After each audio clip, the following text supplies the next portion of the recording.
पहिले एउटा कोड लियो त्यसमा चाहिँ 90 डिग्री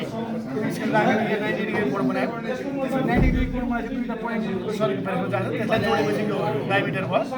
डायमिटर भएपछि त्यसको हाफ गऱ्यो अनि सेन्टर आयो त्यसरी सेन्टर सकियो भने अर्को चाहिँ एउटा चाहिँ सर्किट ब्रेकरको एङ्गल बनायो त्यसमा आधी बनाए कोड बनायो त्यसमा चाहिँ त्यसलाई डबल गरेर दुईटा मिलाएर सेन्टर निकाल्यो सेन्टर एङ्गल चाहिँ सर्किट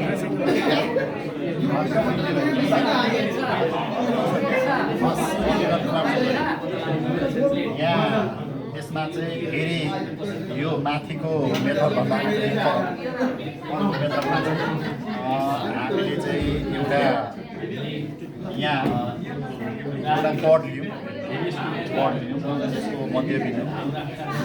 पत्ता लगायौँ त्यो मध्यबिन्दु चाहिँ डोरीलाई होल्ड गऱ्यौँ अनि मध्यबिन्दु पत्ता लगायौँ त्यसमा चाहिँ बाइसेक्टर परपेन्डिकुलर ड्र गऱ्यौँ अनि त्यसपछि त्यसरी गर्दाखेरि एउटा यहाँबाट हामीले फेरि डायमिटर पत्ता लगायौँ अनि फेरि त्यो डायमिटरलाई फेरि डोरीलाई फोल्ड काट्दाखेरि आधा गर्दाखेरि अनि यहाँ चाहिँ यसरी केन्द्र पत्ता लगायौँ त्यसै गरेर यो यसमा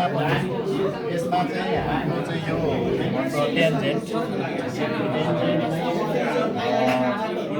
पोइन्ट अफ कन्ट्याक्टबाट पोइन्ट अफ कन्ट्याक्टबाट परपेन्डिकुलर ड्रपछि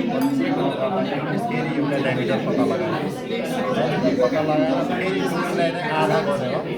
केन्द्र पत्ता लगायो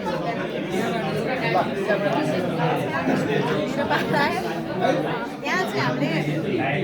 दुईवटा पोइन्ट स्पेल गर्छौँ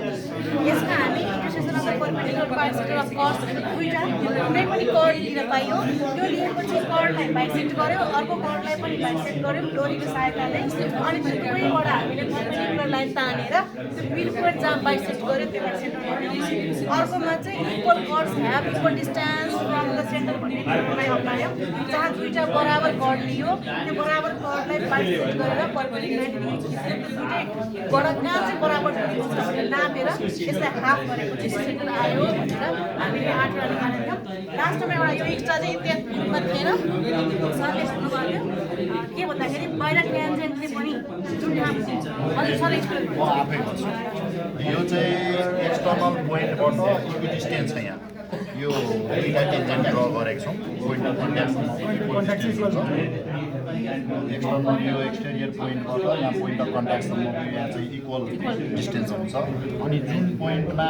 यहाँ पोइन्ट अफ कन्ट्याक्टबाट चाहिँ फेरि हामीले परपेन्डिकुलर ड्र गर्छौँ दुईपल्ट परपेन्डिकुलर ड्र गर्दाखेरि एउटा पोइन्टमा जुन इन्टरसेक्सन भएछ यो परपेन्डिकुलर हो त्यही नै सेन्टर भनेर हामीले यसरी पत्ता लगायौँ अरू समूहभन्दा हाम्रो यो चाहिँ अलिक थप छ। सबैलाई धन्यवाद एकदम राम्रो गर्नुभएको छ र हाम्रो यो समूहले एकदमै राम्रो गरेको छ सबैलाई फेरि पनि धन्यवाद दिँदै